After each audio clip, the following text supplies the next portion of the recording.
Welcome to the Erotic Realm podcast, where we explore the psychology of darker desires. I'm Em, and if you're new here, welcome.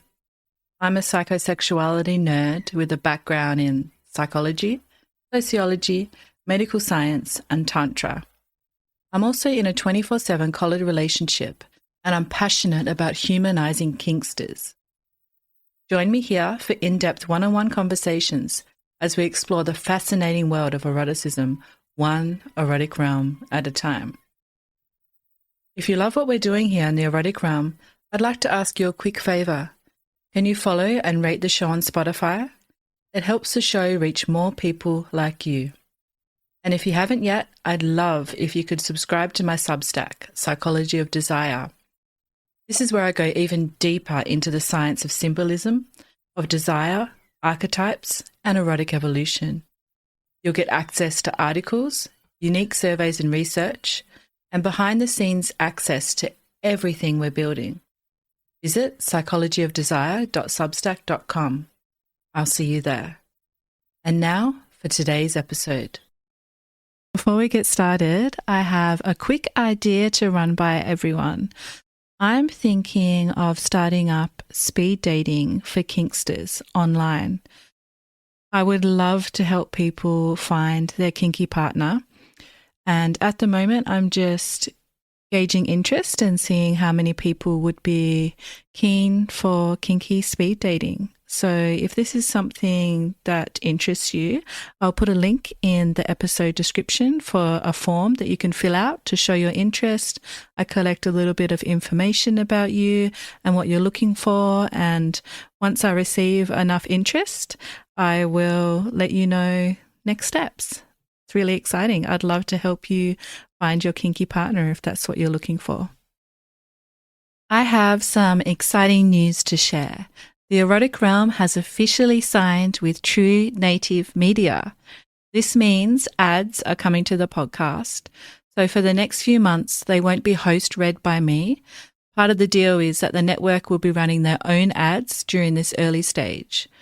But don't worry, this is temporary. Once that period is over, I'll be moving into host-read ads, which means I'll have more control, choosing sponsors that truly align with our mission. And that mission hasn't changed: to humanize kink, to explore the psychology of desire, and to spread these conversations even further. Sponsorship makes that possible.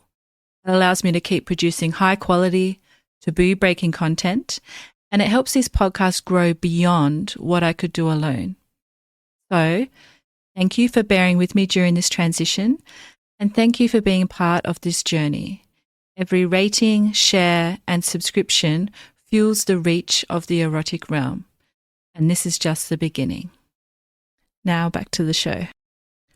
The following conversation dives into the intimate psychology of male submission with Petitmortician, a self-described worshipper, slave, and emotional masochist who lives at the intersection of devotion, degradation, and desire. In this episode, we explore the misunderstood world of cuckolding and the emotional alchemy that turns jealousy into arousal. Petit shares his journey from shame to self-acceptance, reflecting on how worship, humiliation, and service became his language of love. This episode is for anyone who's ever felt their desire didn't fit the norm or who's curious about the quiet strength inside submission. And it also includes a heartfelt message for submissive men seeking freedom through surrender. Enjoy. Hi everyone, and welcome to the Erotic Realm podcast. Today, I'm thrilled to be exploring the erotic realm of Petitmortician. Welcome, Petitmortician. Thank you. You can just call me Petite if you like, but that's fine. Sure. So, first of all, we'd just like to start by getting to know you a little bit outside of kink. What do you get up to in your day-to-day life, such as your work area, if you're happy to share that, or perhaps your hobbies or interests?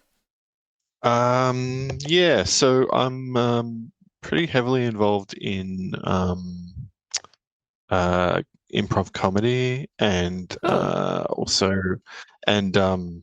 like Dungeons and Dragons and other kinds of theatre kid stuff. Let's call it that. Nice. I love comedy. That's awesome. Okay, so let's get into the kinky stuff and dive into Mhm. your erotic realm. Who are you when it comes to your eroticism? Well, so that's an interesting question. If you'd asked me this a couple of weeks ago, I probably would have had a slightly different story Okay. than I do now. Um, I would have previously described myself as bi-curious. That's no longer the case. I mean, I don't know. Can you still be curious about it if it's happened? Um, Oh, fun. yeah. So, I guess, yeah, like would have described myself as bi-curious. I had a lot of things going on for me in my sort of my fantasy life and my sort of my mind about orgasm denial, Hmm. chastity, and forced by, in particular. Um,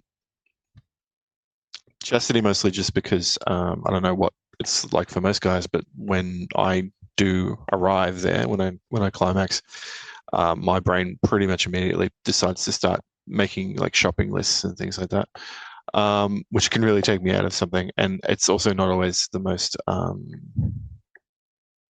wouldn't say it's unpleasant, just my my form of uh, sexuality doesn't necessarily require a climax. I'm actually happier when I'm just feeling horny and, receptive to that kind of energy.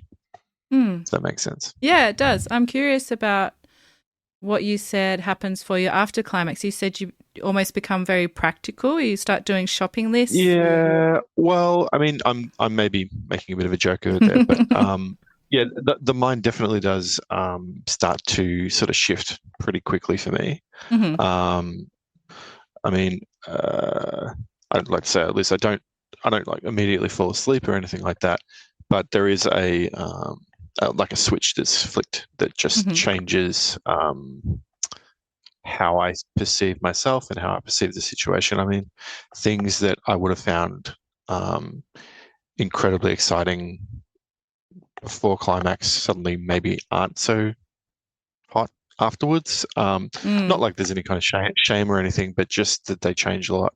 Um, Unfortunately, I'm not one of these people who can orgasm multiple times. So for me, it's kind of a thing that I enjoy being edged towards, but not necessarily going over. Not until everyone else is satisfied at least. Hmm. Okay, so you mentioned a few labels there. They all sound somewhat submissive. Are you a submissive person? I would have said it, like a lot of guys, if you'd met me when I first got into the scene, Hmm. I would have said that I'm dominant because that seems to be the thing that's modeled to all of us, that men are dominant, women are submissive, at Right. least in the first kind of instance. Um, but a lot of my earlier experiences all tended to end up circling around my own submission or something along those lines. Yeah. Hmm. Um, yeah, it's an interesting one. I'm still unpacking that one a little bit myself. So, Okay. And are you happy mm. to share a little bit more about what happened 2 weeks ago? It sounds like you had quite an interesting Yeah, experience. yeah. So that was only God. It wasn't even that long ago. That was what? Um, uh, that would have been Saturday. So Okay. not even that long ago. Um, yeah. So I'd been speaking with someone for a couple of months, maybe 6 weeks, something like that. Um, who had maybe not necessarily the same kinks as I or anything like that, but had sort of some interest in some of the things that I was into, uh, being in control and that sort of things. Um, and they currently have two partners who they see on a kind of ethically non-monogamous kind of basis. Hmm. one of whom was she was pretty sure she could get interested in having some kind of a scene with. So I had I made arrangements to go and see her on. Actually, it was a week before that it actually happened. I was all set to go, and then suddenly there were no trains, and everything fell apart. And I just Oh. sort of took it as, oh, it's not going to happen today, kind of thing. It happens. Then yeah, just this Saturday past, ended up meeting up with both of them in the city and had an experience that was probably, well, it was incredibly safe and very welcoming and a great first step, but it didn't necessarily tick the boxes that I was expecting it to, which is interesting. So I'm still kind of taking toll of that, trying to understand it. Yeah. So I assume it's okay for me to use profanity on this podcast? Yeah. Yeah, it's R-rated. Okay. Yeah, of course. Okay. So sucked my first dick. Did wow. not get. Fun. Yeah. Did not get anally penetrated, although we gave it a red hot try. What I think was maybe making it a little bit more difficult to deal with from his perspective was that the scenario was that I was meant to be reluctant to do that. Right. And I think it might have made him feel a little uncomfortable. Not in like a, oh, this is a terrible kind of way, just in a, oh, this is performance pressure on top of something that they're not used to doing. So, yeah. So, you know, like I said, a very, very soft and easy first time kind of thing for me. It didn't necessarily have the psychological edge to it that I'd expected. I mean, not as though I have any like internalized homophobia or anything like that. It's just I was brought up with, you know, all of the defaults, the assumptions that you are, because you are male, you are, you know, attracted to women, and that is all there is to it. And that any other kind of thing is basically either just idle curiosity or just a kind of a weirdness that should be left unquestioned. So, you know, I've ended up crossing that line. And what's weird is that I feel absolutely fine with it in the most casual, almost nonchalant kind of way,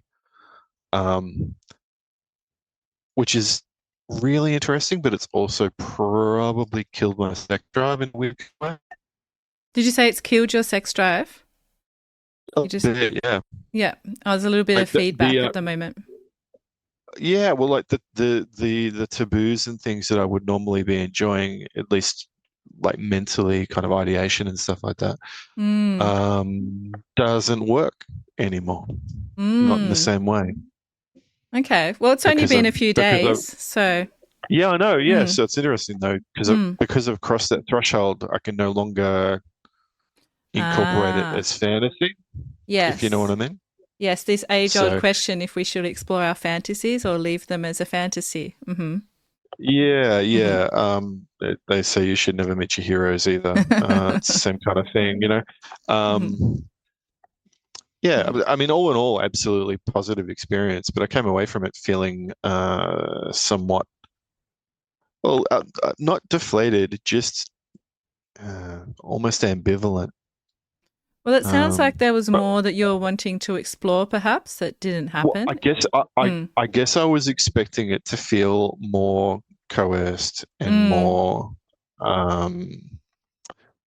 risky and taboo, and it really wasn't. Yeah, and that might have had a lot to do with the people involved, because they were actually, I mean, so. He's bi, and so is she under certain circumstances. So for them, neither of these, or none of these things that I wanted are a taboo or anything out of the ordinary. Yep. So it's all in me. And because they made the experience feel so safe and welcoming and everything else.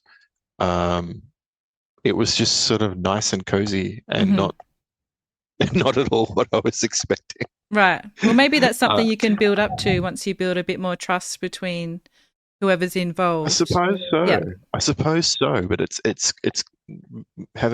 making me sort of rethink a couple of things about it all. Mm. Um, it's a strange thing that I should happen to be talking to you this week because, as I said a couple of weeks ago, I wouldn't have had anything to tell you apart from these are the things that I've been trying to do and all the trouble that I've had trying to find people who are both trustworthy and realistic about expectations and all that sort of stuff. And then I did, and now it's Hmm. incredibly normal. Mm. So, Well, yeah, what is normal anyway?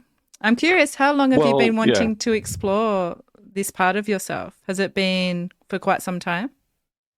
yeah, I think it has. Hmm. So I'm in my mid 40s now. Um, I think I probably had some little sort of submissive leanings and things pop up in my early teens, but I didn't know how to express them. And then from there, uh, I mean, I've been in and out of the scene for a long time in different ways. I've done the whole being dominant thing, and that was fine, but um, wasn't particularly my thing either. Um,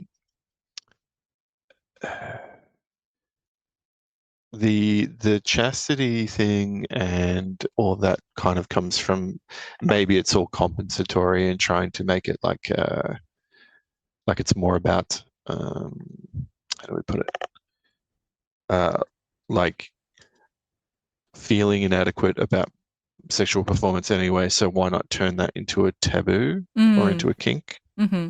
to compensate? So there's a lot of that in there as well. Hmm. On top of that, my general dislike of actually having an orgasm as opposed to feeling sexually charged as such. Um, it's probably kind of led me from. I think it went from feelings of inadequacy to cuckold, and then from cuckold to chastity, and then from both of those sides, kind of converged at forced by as a thing because Mm. it was at the time when I kind of formulated it in my mind the most extreme form of that it could take.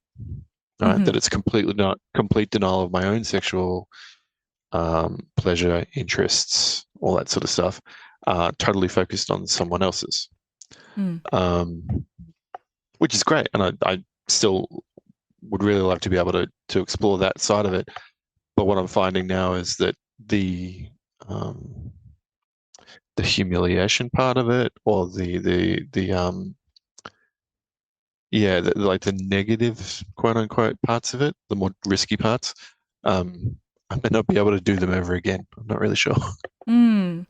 Well, you've had quite the journey there. How did it all Yeah. begin for you? How did you discover the kink world? Okay. Yeah. So, um, when I was in my early 20s, I had a real thing for a girl who was sort of in my workplace and all that sort of thing. We got along, and there could have been something, but she needed to go back to Queensland. So I kind of followed her up there on kind of a foolish errand to kind of see what could happen. When I got up there, things just didn't work. We didn't really click it in the same way as we did when we were down here. I think it might have had a lot to do with her family being around and stuff. Um, and so I ended up staying in Brisbane for another couple of weeks. Well, actually, it might have even been a couple of months by the time I really got around to it. And I needed somewhere to stay. I had been staying in backpackers and things, but it gets really expensive. So I saw this ad for a thing where you can go and they basically lease uh, apartments out to people short term and they often just chuck a bunch of people in together in sort of a house share type situation. And so I ended up sharing a house with this woman and her submissive, who was female. And that was kind of my first taste of any of that. And that was, yeah, a good couple of months of experiencing it, sort of not as like a third wheel or anything. It's not as I was unwelcome, but sort of as an active or sometimes passive participant in it. A lot of it was just about me being around to witness things. Her submissive was like 100% sapphic, was not interested in men at all, and utterly devoted to her. So, but one of her things was being put into sexual situations where she didn't necessarily get to choose what happened, or at least, absolutely had safe words and had all of that sort of stuff, but the feeling of the CNC of not having that. And so I was often there as some kind of proxy for, for that. So whatever was sort of required to make her feel humiliated within bounds. It was still pretty early days for me, so we didn't go too far. But that was sort of the first experience of real significance of like getting into it, particularly the psychological side of it. Yeah. Then I came back to Melbourne because I eventually ran out of money. That's it too. And got into the kink scene in Melbourne in a bigger way down here. Had some really great dynamics with some really, really interesting people on and off for a few different years, and did the whole DS dynamic within a conventional quote unquote relationship for a number of years with a wonderful woman whose name I will not use on the podcast, who eventually disappointed me by getting involved in hard drugs. And yep. She had friends from the scene before I was ever part of the picture, and she started seeing them behind my back, quote unquote, without like letting me know what she was doing, and she was smoking crack with them, which is not great. No. So it was kind of the end of that. Yeah. Then after that, we got into. I had a couple of other things with other people, and eventually ended up landing in my most recent long-term relationship, which was an ethically non-monogamous relationship with a wonderful person who's she's helped me to grow and become a lot more than I was before I met her in some serious ways. She initially wanted the relationship to be open from the outset, and I was a little bit reluctant. But I think once I put my own sort of my own insecurities down and my ego down, and learned a little bit more about compersion and trying to kind of think these things through, it actually came fairly naturally to me that it's fine to be in a situation where you are where the lines and boundaries are defined, but not necessarily along the same lines as you would normally expect in a relationship. If you were looking at something from the vanilla, from the inside, from the outside, which has given me a lot of opportunities to have experiences like the one I had on Saturday, but then also to like meet and try out a lot of other dynamics with other people over the years as well, which has been great. Beautiful. Yeah. So you've told us about your beginning, your journey into kink. Mm. You've also said that you want to help people who are at the beginning of exploring themselves. Why is this? Yeah. So, um, I don't claim to be like an expert on any of this, but um, I think that there's probably a real um, lack of safe spaces for male presenting or male identifying people to talk about um, their submissive side or their softer side, or however you want to describe it, their more vulnerable side, in a way where it's actually accepted.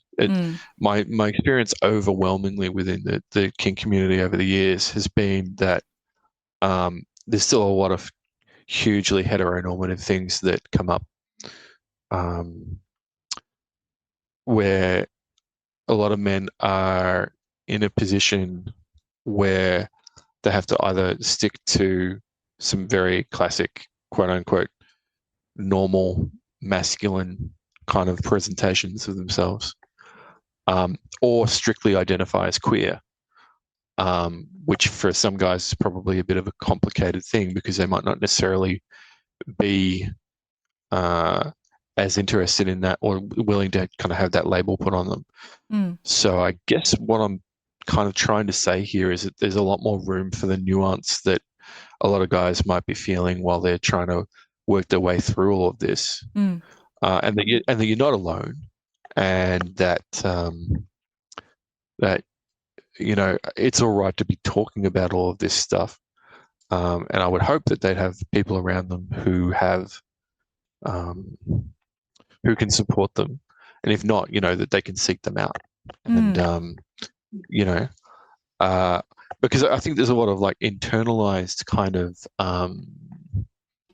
angst, and in my experience, at least, a lot of angst about where where men are meant to fit into kink, especially because kink is quite so often aligned with, and rightly so, with queer culture and counterculture and all that sort of stuff.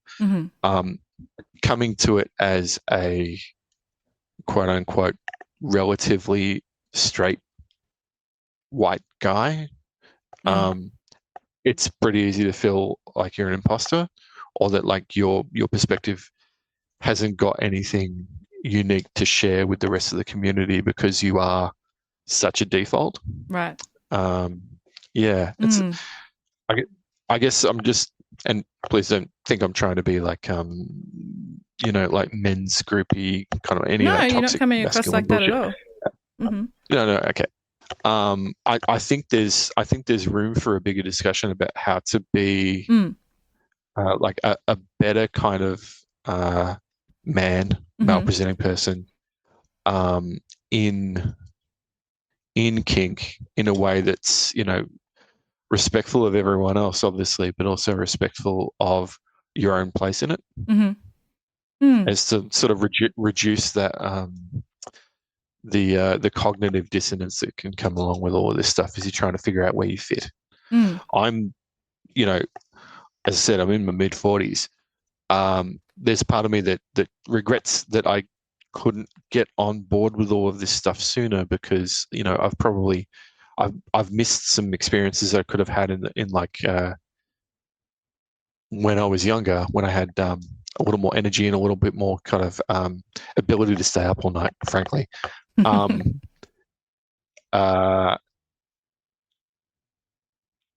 could have got into this a lot sooner if I felt like the community was there that would have accepted the things that I was trying to find out about myself. But at that time, it wasn't the same.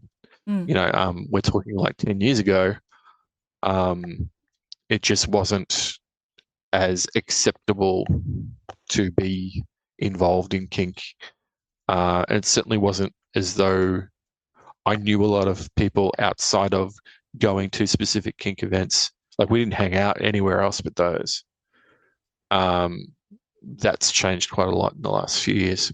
I now know a lot of people. I actually can't stop running into people who are somehow involved with somebody who is somebody I know through somebody who is either someone, me, or the woman I'd been in an open relationship with have had some kind of interest in or some kind of dalliance with, or someone that they've had a dalliance with. Like, it's quite a small world when you start looking at it all. And that kind of support structure, that kind of thing wasn't there for me, years ago. So very well said. So what would you like to see more of in the scene? How do we allow more and more space for this nuanced masculinity? I've had questions from men for the podcast. I think I asked on last week's episode. There was a submissive man that was asking for a femdom to explain how she viewed his masculinity, because he was struggling with being a submissive man, but also maintaining his masculinity, almost like being submissive meant that he was weak. And I think this might be part of what you're kind of getting into here. So how do we allow space for more of this nuanced masculinity, that masculinity can be submissive and it doesn't mean that it's weak? Well, that's a really good question. I think, first of all, obviously that stereotype doesn't stand up to a lot of scrutiny. It only feels the way that you're describing there, where it's I'm weak, if you want to go with like the heteronormative kind of standards, right? But if you really, really want to get into it, and you hear this more in the conversation that a lot of female presenting submissives will have, that their submission is a gift, that their vulnerability is something that they are entrusting to someone else, and that there's a lot of strength in that, right? That it actually takes a lot for someone to let down their guard and be honest about what they want in that kind of way, and to be so trusting, and to be also just so forthright with what they want, but also comfortable in that. There is a lot of, stereotypes or, archetypes about men have to be the strong, silent type. You don't get to talk about what's wrong. You don't get to talk about your feelings. You don't get to talk about anything you want, because that could be used against you. So there's a lot of those kinds of things that would need to be questioned and broken down. It's not wrong to want the things that you want. It's not wrong to ask for them, respectfully, obviously. It's not wrong to ask questions. It's not wrong to seek out a peer group of people who've maybe had similar experiences to you. I don't know that there is anywhere near as much support for submissive men as there is for submissive women in general. I couldn't speak to it because I'm not a submissive woman, but it does feel like there's more acceptance of that, probably because it fits into that weird hetero binary of men are masculine, women are submissive by default. So it's probably just a little easier to kind of, for a lot of people, to wrap their heads around. Submissive men, on the other hand, it would feel as though, reflexively, you could say any guy who's looking to be submissive it might be supposed that there's some kind of pervert, which is just completely wrong.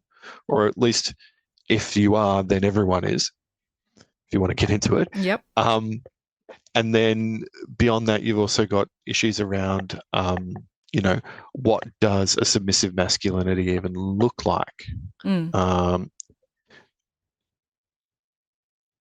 Is there room for a strong kind of submission? Like, how do you do that? What does that look like?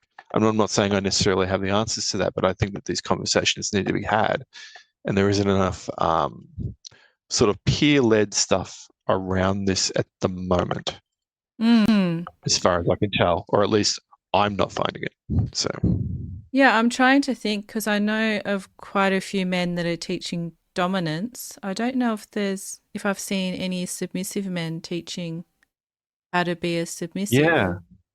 Yeah, well, I mean, so the other part of it is, and this gets into crosses over into things around sex work and other stuff like that, which is absolutely fine. It's like sex workers absolutely work. There is no question about that. It's a great thing to be doing if it's what you want to do.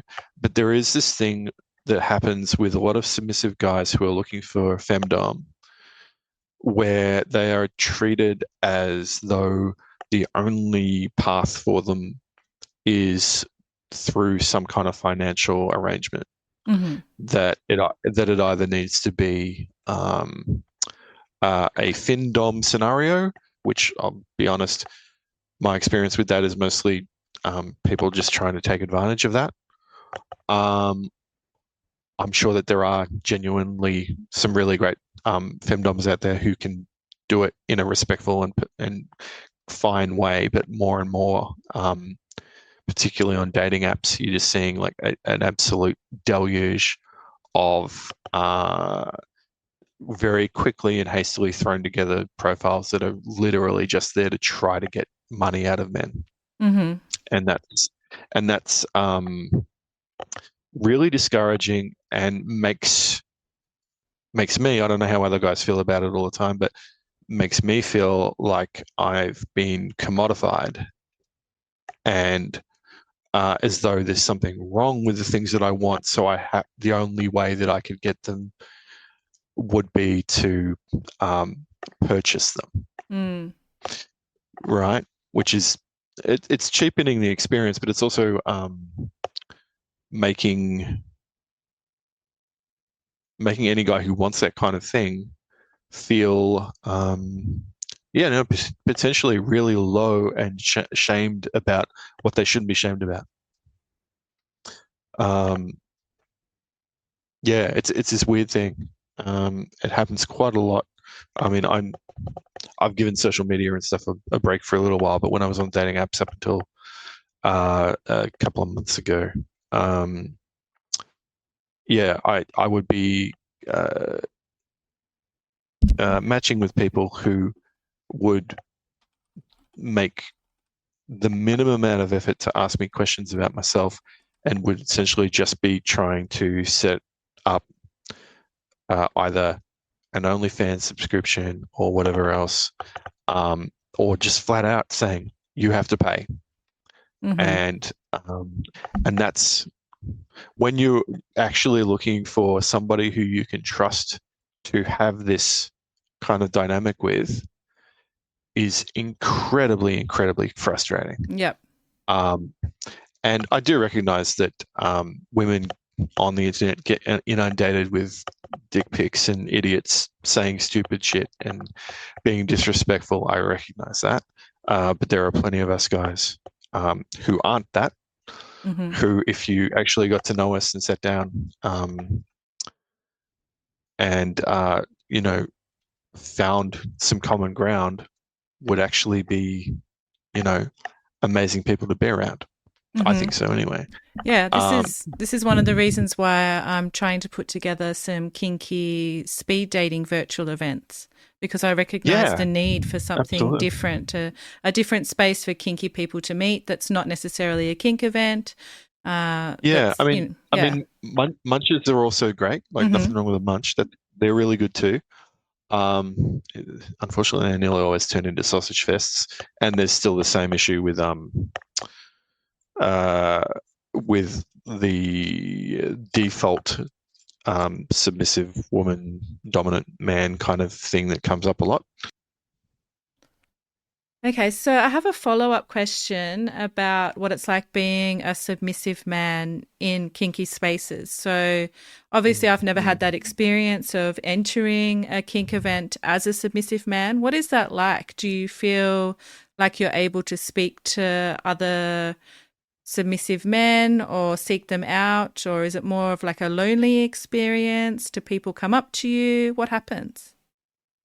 I think that in general, well, it depends on whether or not you've already got some people with you to kind of help break the ice. Mm-hmm. Showing up on your own, I would consider it to be a relatively okay experience for me now, but I can remember when I was younger that I found it quite intimidating. I do remember a lot of people feeling as though, or a lot of feeling that there was an expectation that I should behave in a particular way. And a lot of that was yet again very like kind of heteronormative. There were a lot of guys who I'm sure I probably could have had a great conversation with, I don't know, at the footy or on the bus or whatever else, who were in quote unquote dom mode and would not have spoken to me in the same way or felt comfortable talking to me at all. There is still like a weird kind of misogyny in that anyone who identifies as submissive must then automatically be weaker or less than or do something to indicate to other people in the scene that they're what's the word I'm looking for here? Like that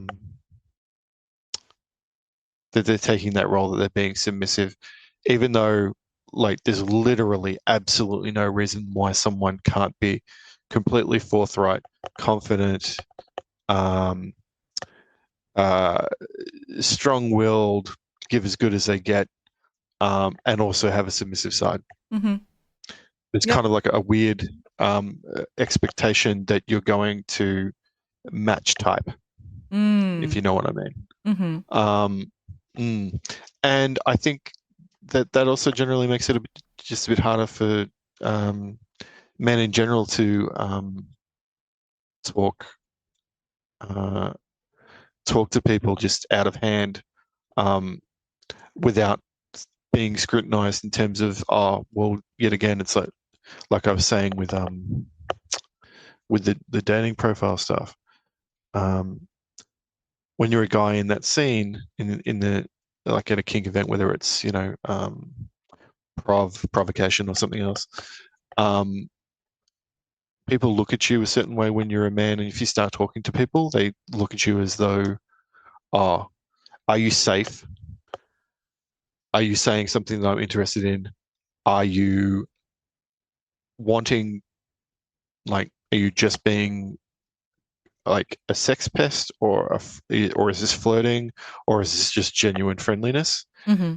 And there's all these presuppositions that appear before you get to the point where you just accept it as an equal or as like a safe person to talk to. Now, I completely understand that there's lots of people who are more cautious in the scene because they obviously don't want to, be hassled, basically. Mm-hmm. But that's also very, very off-putting and intimidating for a lot of men who would like to be able to feel comfortable enough to be themselves, their submissive selves, if that's what it is, but also their full selves in that kind of environment and not feel like they have to play to type or to be a certain kind of way to be accepted. Mm-hmm. So, what would your Mm. advice be to a submissive man that's thinking of going to their first kink event? God, I wish there was a simple answer to that. I think that if at all possible, try to reach out to people on, I mean, FetLife or any other sort of kink things, and try to find some people who are, quote unquote community leaders, or are running the event even. So go to whoever it is that's running the event and just explain, I'm new, I'm a guy, I'm submissive, and I'm not sure where I'm going to fit into this. Mm-hmm. Is it okay if I come and say hi to you? Would you feel comfortable with introducing me to some people that you think might suit? Mm-hmm. Not that every event manager wants to have to be like a matchmaker or anything like that, but I would assume, and I would tell me if I'm wrong here or what you think, that part of the creation of these kinds of communities in those events is to facilitate that. Mm-hmm. And if you're someone who's running it and you've got regular people who come in all the time who are the right kind of people to introduce to new people who are safe and friendly and will get people feeling comfortable right away, then yeah, of course you want to introduce them if you can, and then see where it goes from there. Mm-hmm. Yep. I recognize that it's really hard to walk into a room and just start up a random conversation with a person who might be there looking for something completely different than what you are, and there is a little bit of a quote unquote meat market kind of mentality that comes in when there are people who go into these things with hooking up in mind, Mm. and are assessing everyone through that lens. And that's not necessarily the same as wanting to meet people and have genuine conversations. Mm-hmm. So being able to get up there and get into it with people who are receptive to that kind of, I'm just meeting you for the first time, let's talk about anything at all, not necessarily it doesn't have to be the classic ASL section sort of questionnaire. What are you here? What's your name? Who are you here? What are you here for? Kind of thing, Mm-hmm. which you do still see a bit. It can be a lot more nuanced than that if you wanted to take the time to try to find some people who can help you facilitate that. Like I would say even go along to the event with the intention to just meet some people. Yep. Not anything beyond that. Just go along and try to meet some people and try to make that happen through the organizers as well if they're open to it. If they're not, well, that would I probably say that it's not a great event if they don't care about that kind of thing. But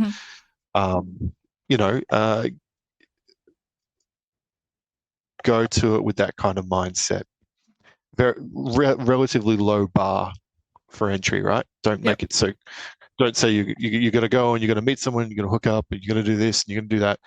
Just go along with, I'm going to have drinks in a room with a bunch of people who are all going to be dressing according to whatever they want to say about themselves and express about themselves, and I can do that too. Yeah, that's great advice. And also, it's okay just to go and have a look as well. You don't have to take part. Oh, yeah, absolutely. You don't have to talk. You can just be an observer in these places. And a lot of people do just enjoy watching. There is a kink that's called voyeurism. It's all about just stepping back and watching. So people will just assume that's what you're doing. If you want to do that in the space for the first time, then that's perfectly okay as well. Yeah, that's very true. Mm-hmm. Now, one of the traditions on this podcast is bringing research into the conversation.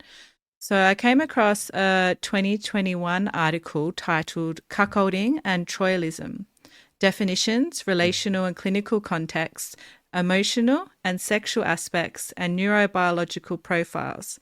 So it's a big title, but basically they just looked at a comprehensive look at cuckolding. So the authors argue it's often misunderstood, pathologized as betrayal or deviance, but in reality, cuckolding can involve a wide range of emotional experiences: jealousy, humiliation, compersion, even intimacy. And the authors also explore how arousal works in the body during cuckold dynamics. So in this article, the researchers make an important distinction between cuckolding and troilism, which is actually a term that I hadn't heard before. So troilism is simply sex involving three people, so a threesome, while cuckolding carries its own emotional layers, such as the humiliation, jealousy, etc. When you think about that difference, troilism is just three bodies in a bed, versus cuckolding as this psychological dance of perhaps humiliation or devotion. What makes cuckolding uniquely powerful for you in particular? I guess it's that the way I described it to somebody once was that it is because there's some elements of CNC in it, in that it's you are consenting to a situation where you are going to feel potentially humiliated, replaced, all of those things, which are all great fetish fuel if that's the way that you're wired and you want to feel that way. Mm-hmm. It then becomes almost like a conspiracy against yourself, where you're an active participant in your own humiliation, or with your part in that dynamic. But there's also a lot of room in it for compersion. I know that there's quite a few people who I've spoken to about this kind of thing, online at least, who've said that while there are those initial humiliation factors and those other kind of the edgier kind of psychological things involved, over time, what tends to happen to people, as far as I understand it, or in some people's cases anyway, is that they eventually arrive at a place where they don't find it humiliating anymore, but they just enjoy their partner having the sexual freedom to enjoy somebody else Mm-hmm. in front of their partner and not feel ashamed of it, or to get exactly what they need, and that might be their way of the Troilist person, or cuckold, however you want to describe it, might be their way of being a good partner is by facilitating that in some way, where it's like, well, I can't necessarily perform sexually to the standard that I would be enough for them, but I can certainly be an active participant in our sex life by facilitating a situation where they can get more out of it, the things that they need, which might involve the cuckold's humiliation as part of that, if that's what the partner's really interested in. It may not. It could be as simple as there's a wide spectrum of this, but it might be that their partner simply wants to be able to enjoy their sexuality fully and have an experience with someone else where they are in charge and not her, but also feel like she's in control of the situation and not think nothing's going to hurt her emotionally or him emotionally, because the rules have already been well defined. I mean, there's also, if we're talking about a hetero scenario, I'm sure there are plenty of women who enjoy feeling wanted by not one but two people or more, and knowing that you've got a partner, the cuckold, who's absolutely supportive of that in a way that has, yes, been fetishized to a certain extent, but is part of an ongoing dynamic that they can rely on. I can see how freeing that could be. Mm-hmm. So the authors also note jealousy can fuel desire. How does jealousy show up for you in cuckolding? Does it fuel your desire? Yeah, it does. It does, and part of that also goes along with like chastity stuff, in that it's tied to my own sexual energy, my own libido being kind of channeled through a particular kind of way where I can't receive a lot of genital pleasure, at least myself. So it then all becomes like deeply, deeply psychological in that way. And the more denied I am and the more free they are to experience whatever they want to experience, the more jealousy there is.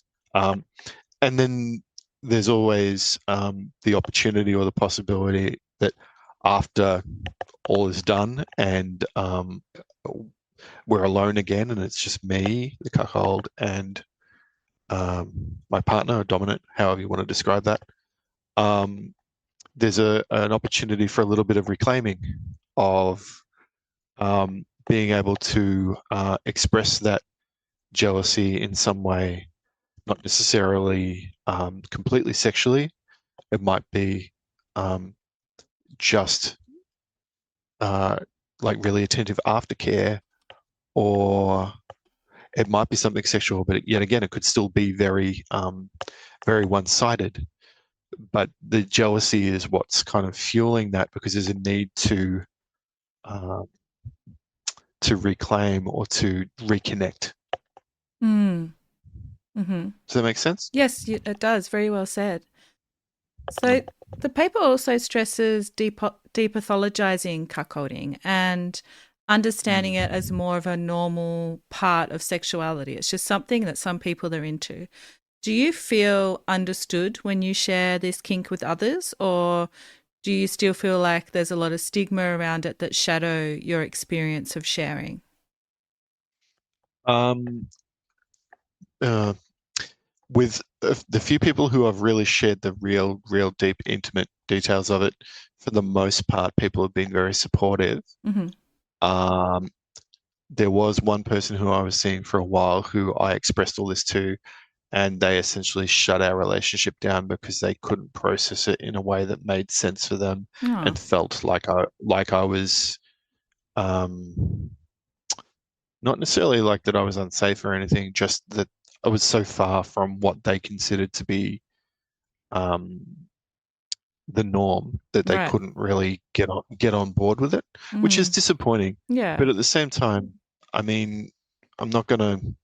I mean, you absolutely should not be repressing this. You should not be trying to make it something that you only share with people once you're on safe territory, because you are then creating cognitive dissonance. You're creating a dissonance between how you feel and how you say you feel, and that's not a healthy way to be in your sexuality. Like, that can just drive drive a wedge between you and feeling like a whole person, and that's not a great way to be at Mm. all. Mm-hmm.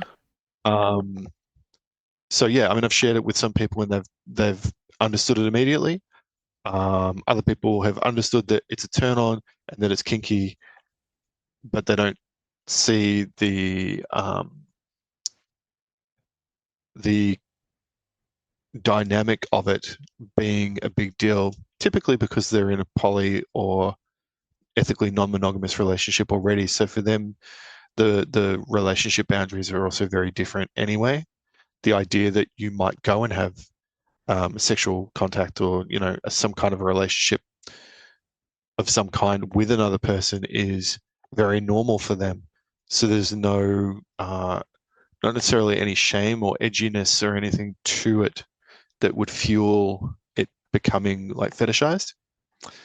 So for them, it might seem more to them like maladjustment, maybe. Um, it's all a matter of opinion and your own experiences, though, I suppose. Mm-hmm. Now, you've also described yourself as a worshipper, which is Mm, pretty different to the things we've been talking about so far. Can you share mm. more about what being a worshipper means for you in a kinky context and what devotion looks like in practice? Yeah. So for me, particularly when I'm in a submissive mode, and these modes do come and go, but when I'm in that mode, my own sexuality is completely sublimated, and it becomes all about,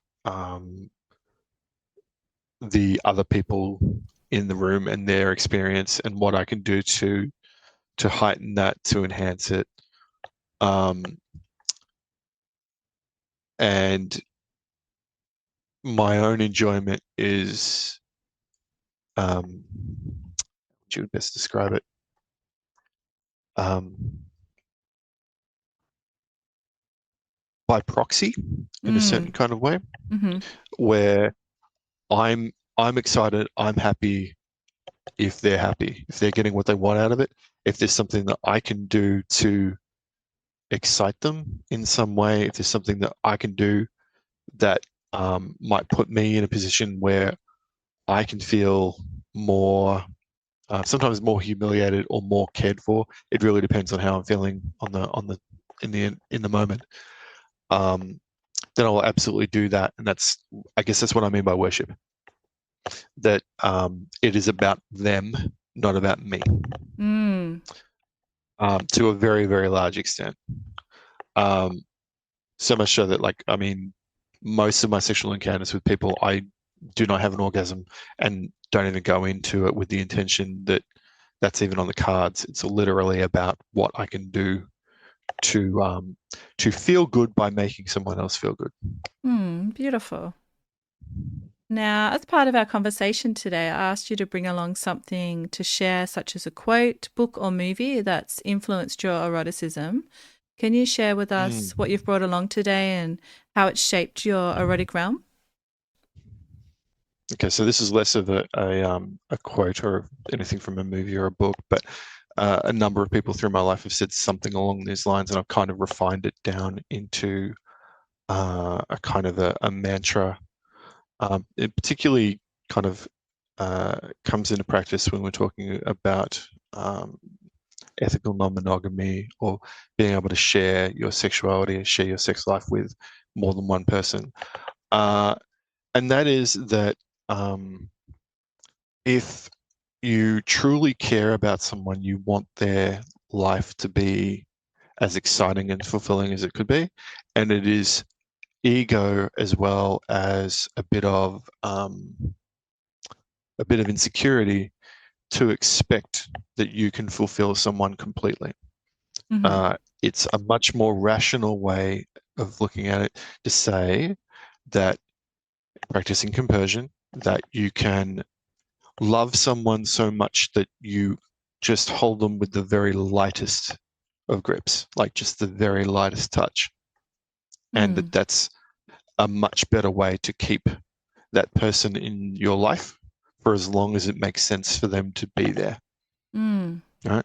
It's not a guarantee that you won't at some point drift apart, that relationship might not end, but it's certainly better than holding on like you're going to drown if you let go of them. Right? There's a little bit of a thing about if you love something and let it go and it comes back to you, then it was always yours. Yeah. It's a little bit like that, in that same kind of way. It's the lighter touch, the more understanding way to approach it is celebrating them growing, even if that growing is sometimes in a direction that you're not going. It's still something to celebrate because you love them, you care about them. It's that simple. And I know for a lot of people, love might be too strong a word for something in kink, but I like to think that, maybe even if it's not big letter L, love, there's still another kind of like intimacy that can come out of kink that's just as deep and profound. Yeah. Well, you're sharing parts of yourself that you don't share with many people. So, of course, it's lovely to Absolutely. have that. Mm. I'm curious to hear from you how you look at your own erotic journey a little bit more. So, do you see the process of exploring your eroticism as becoming someone new, or is it more like returning to a self that you always knew was there? Mm. That's a really good question. I think that in a different life, if I had followed my gut a little bit more and been a little more honest to my feelings, I would probably be a lot further down this path than I am now. So, I mean, yes, in a certain way, becoming someone new, um, but it's more like exploring all the ways back to the things that drove it in the first place. Which I know is a wishy-washy answer because it's kind of saying yes both, but that's my truth. Yeah. So, another tradition on the podcast is asking you a question sourced from one of the listeners of the podcast. And today's Yeah. question is from someone curious about masochism, which we haven't got into a lot today, but it's my understanding that you also identify as a masochist. So, this person wants to know, why do you think pain can be enjoyable for some people and not for others? Right. Okay. Well, To me, most of us live our lives in very, very safe ways, generally, and that's great. And for anybody who's had to experience violence and for them it's a trigger, I feel nothing but absolute sympathy. But for a lot of people who are looking to explore sensation, pain is a sensation like any other, and it can be used to heighten other sensations. Mm-hmm. Sometimes it's the contrast. Sometimes it's the feeling of being able to experience something that would, in most other circumstances, if not all other circumstances, feel very negative, in a way that feels safe. And I mean, if that's not a really good definition of kink, then I don't know what is. It's making the unsafe safe. Mm-hmm. Yeah, and that extends to masochism, extends to pain as well. I mean, obviously, you've still got to have someone there with a good head on their shoulders who's able to measure and understand what's going on with you, and to be able to judge and control the situation in a way where it's not going to turn into something nasty. And of course, obviously, you've also got your own safe words and everything else, all your other safety mechanisms in place. Mm-hmm. But all of those are there so that you can let go and experience something that is extreme. Very well said. Thank you for that. So what do you hope listeners take away from hearing your story today, Petit? I suppose mostly just, I mean, if I'm speaking to the submissive guys out there, and I know there's a lot of them, yeah, you're not alone. What you're feeling is just as valid as anyone else's thing. Obviously, you need to be respectful of other people's, their dynamics, the way they feel about things as well. But the way you feel is just as valid. If anybody who's listening to this wants to talk about that with me, I'm more than happy for them to come and find me on FetLife, and I'm happy to have that conversation with as many people as want to. Really, I think that there's some stigma there that needs to be removed. There's some celebration that needs to happen, and I really hope that hearing what I had to say today maybe makes you feel seen, I suppose. That's really powerful. Thank you. And I'm sure you'll get some messages for some people as well. So thanks for offering that. Yeah, no problem. So if you had to sum up your erotic self in one word right now, what would it be and why? Contrast. It would be contrast. It would be about the black, the white, and everything in between. Yeah. Lovely. Well, I'd like to thank you for sharing your erotic realm with us, Petite. Mm-hmm. Thanks for having me. It's been a pleasure. I'm Em, and this has been the Erotic Realm podcast. Thank you for listening to the Erotic Realm. If this episode stirred something in you, please take a moment to follow the show, leave a rating, or write a review on Spotify or Apple Podcasts. It helps more people find the show and brings visibility to this deeper conversation about eroticism and self-understanding. I'd also like to invite you to dive deeper into the psychology of desire, including my writing, research, and upcoming courses over at psychologyofdesire.com. And if you want the full experience, join thousands of curious minds on my Substack at psychologyofdesire.substack.com, where I release the Psychology of Desire case files, behind-the-scene thoughts, and intimate reflections every week, plus more. Until next time, stay curious, stay embodied, and keep exploring. Also, as always, stay perverted.